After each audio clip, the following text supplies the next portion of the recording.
Shenzhou 18 revient sur Terre, propulsion nucléaire pour vaisseaux spatiaux aux États-Unis et en Europe, l'Australie célèbre une étape importante, SpaceX continue la construction de sa deuxième rampe de lancement à Starbase, et des nouvelles fraîches concernant le vol numéro 6 de Starship, l'ESA et Ariane Group montrent les progrès de leur fusée réutilisable Themis. La Chine affiche ses ambitions lunaires, les lancements de fusées de la semaine. Je m'appelle Christophe Paget d'Espace News et voici votre revue spatiale.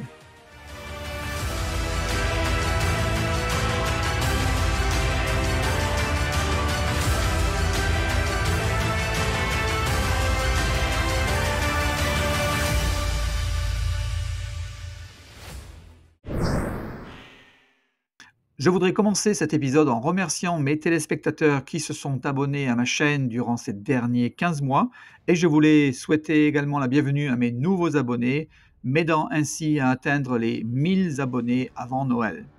Merci donc à tous et à toutes pour votre soutien. La semaine dernière, la mission Shenzhou 19 a atteint avec succès la station spatiale chinoise Tiangong. Cette semaine, c'était le tour de la capsule de la mission Shenzhou 18 de revenir sur Terre après 192 jours dans l'espace. Vous pouvez voir le plasma illuminer le ciel lors de la rentrée atmosphérique de la capsule et la désintégration du module de service dans les images. La capsule a atterri en toute sécurité dans le désert chinois. D'ailleurs, Shenzhou n'a qu'un seul parachute sur sa capsule, comme vous pouvez le constater, et les parachutes du Shenzhou 16 et maintenant Shenzhou 18 ont eu un trou, mais ont quand même permis une décélération. On ne sait pas si la vitesse d'atterrissage ou l'énergie d'impact au sol était nominale, mais c'était une observation intéressante à montrer à nos téléspectateurs. La densité énergétique des réactions nucléaires, telles que fission, fusion, annihilation, matière et antimatière, est 107 à 109 fois supérieure à celle des réactions chimiques. Cela permet d'envisager d'énormes améliorations de l'impulsion spécifique des systèmes de propulsion.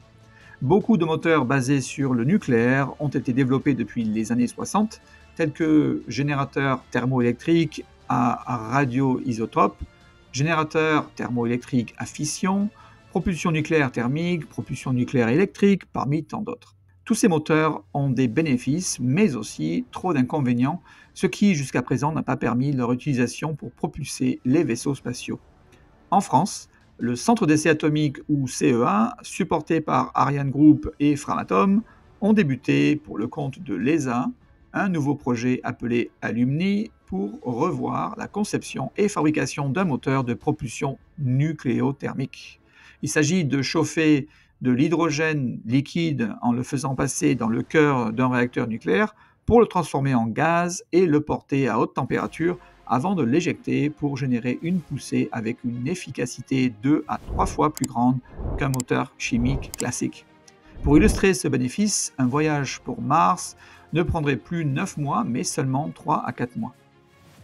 En Belgique, Tractebel, supporté par le CEA, Ariane Group, Airbus et Frazer-Nash, a travaillé également sur un projet appelé Rocket Roll, qui vient de s'achever d'ailleurs. Le but était d'étudier la faisabilité d'un système de propulsion nucléaire électrique où l'électricité produite par un réacteur nucléaire alimente des propulseurs ioniques électriques, ionisant un gaz et accélérant les ions produits, qui sont ensuite éjectés pour générer une poussée en vue de construire un démonstrateur volant d'ici 2035. Traversons maintenant l'océan Atlantique. La DARPA, NASA et Lockheed Martin visent une première démonstration mondiale de la mise en orbite d'une fusée à l'aide d'un moteur thermonucléaire à travers un projet appelé DRACO, Demonstration Rocket for Agile Cislunar Operations. La propulsion nucléaire thermique utilise un réacteur nucléaire pour chauffer le propergol à des températures extrêmes avant de l'expulser à travers une tuyère pour produire une poussée, qui est le même principe que le projet Alumni du CEA. Le premier démonstrateur américain est attendu en 2027. La bataille du vaisseau spatial nucléaire commence. Gilmour Space développe sa fusée appelée Eris, une fusée à 3 étages alimentée par un combustible solide exclusif et un oxydant liquide sur ses premier et deuxième étages, et du kérosène et oxygène liquide sur son troisième étage. Cette semaine, Gilmour Space a obtenu du ministère de l'Industrie et des Sciences et de l'Agence spatiale australienne son premier permis de lancement orbital pour son vol inaugural depuis le port spatial orbital de Bowen, dans le nord du Queensland. Il s'agit d'une étape importante, bien sûr, pour la souveraineté spatiale de l'Australie. Ils s'attendent à ce que le vol inaugural ait lieu entre début décembre 2024 et mi-janvier 2025. Il s'agit du dernier obstacle après que le port spatial orbital Bowen ait reçu sa licence d'exploitation en mars de cette année. Je reviendrai bien sûr sur ce vol dans un prochain épisode, alors restez connectés et abonnez-vous à cette chaîne si ce n'est pas déjà fait. Sur le site de lancement à Starbase, le pas de lancement numéro 2 a commencé son assemblage, où la base est une sorte de carré plutôt qu'une forme de beignet comme pour le pas de lancement numéro 1. La tranchée par flamme progresse également, avec davantage de creusement dans la partie centrale et du béton coulé à sa périphérie.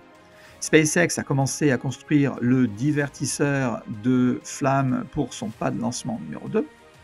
Et sur le site de production, le bâtiment de bureau s'agrandit, ce que l'on peut désormais apercevoir grâce à la vue aérienne de nos confrères de la NSF. Et la façade reçoit également plus de fenêtres. Le vaisseau spatial numéro 24 a désormais reçu sa dernière section, la partie arrière de sa fusée, et le travail se poursuit à l'intérieur de la Star Factory, où l'on peut voir des nez de Starship en construction.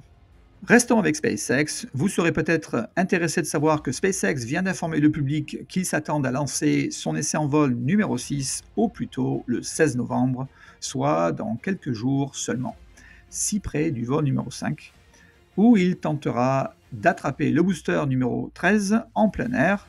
Ils ont également modifié l'heure de décollage pour garantir que l'atterrissage du vaisseau spatial ait lieu pendant la journée. Donc continuez à regarder votre chaîne pour plus d'informations. L'administration spatiale nationale chinoise, ou CNSA, travaille activement sur ses plans d'exploration de la Lune. Ils ont envoyé avec succès plusieurs sondes sur la Lune. Par exemple, le 3 mai de cette année, Tianji 6 a atteint le pôle sud de la Lune pour rechercher des traces d'eau et a renvoyé près de 2 kg d'échantillons sur Terre contenant en effet des traces d'eau. Les échantillons contenaient un cristal minéral non identifié riche à 40% en molécules d'eau et d'ammoniac. Tianji 7, dont le lancement est prévu en 2026, explorera les ressources du pôle sud et comprendra une sonde volante, j'imagine de type hélicoptère, tandis que Tianji 8, attendu en 2028, testera l'utilisation des ressources sur place et la technologie d'impression 3D en vue de l'exploration lunaire habitée. Enfin, la CNSA enverra un vaisseau spatial habité avec 2 taïkonautes appelés bateaux de rêve et un atterrisseur appelé Embrasse la Lune vers 2029-2030, réalisant ainsi la première ambition d'alunissage habité de la Chine. L'ESA et Ariane Group progressent plutôt bien sur leur fusée réutilisable appelée Themis. Themis est une fusée de 28 mètres de haut, utilisant un moteur spécialement conçu à cet effet, appelé Prometheus, presque aussi puissant que le moteur Vulcain 2.1 d'Ariane 6. Le démonstrateur utilise des technologies réutilisables, telles que les jambes d'atterrissage et les stabilisateurs aérodynamiques à ailerons en grille. La campagne de test des systèmes Themis qui vient de finir a été réalisée au centre de test de Vernon en France. Le démonstrateur que vous regardez possède déjà les jambes d'atterrissage, les systèmes d'alimentation, l'avionique et ses moteurs qui fonctionnent au méthane liquide et à l'oxygène. Il possède tous les composants nécessaires pour permettre le décollage, l'atterrissage vertical et la réutilisation pour d'autres missions.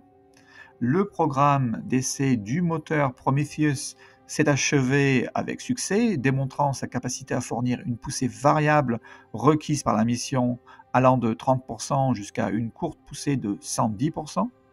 Ce qui reste à installer sur le démonstrateur est le système de pressurisation destiné à fournir du gaz sous pression pour pousser l'ergol vers les moteurs.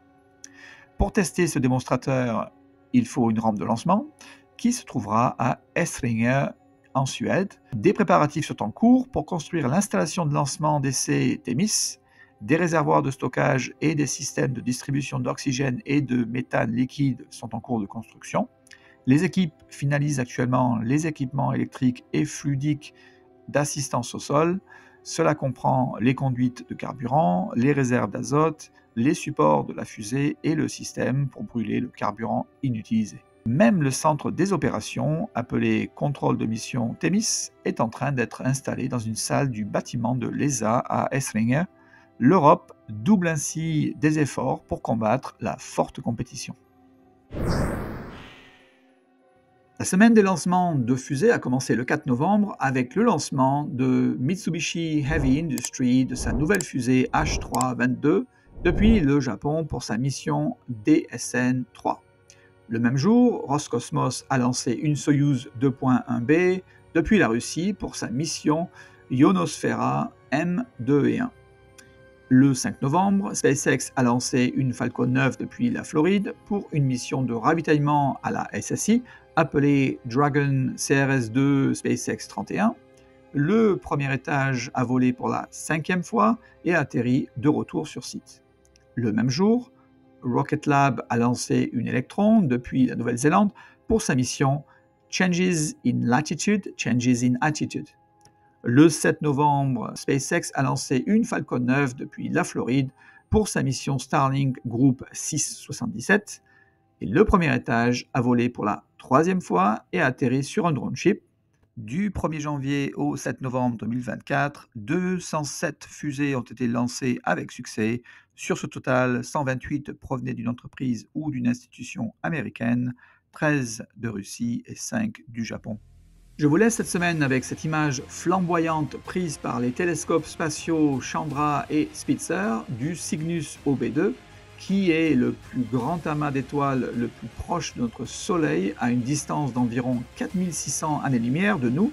L'amas contient des centaines d'étoiles massives ainsi que des milliers d'étoiles plus petites.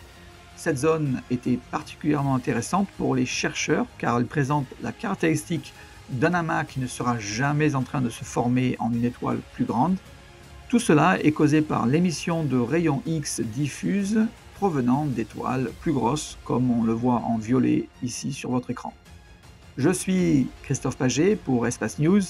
À bientôt pour un nouvel épisode de votre Actualité spatiale.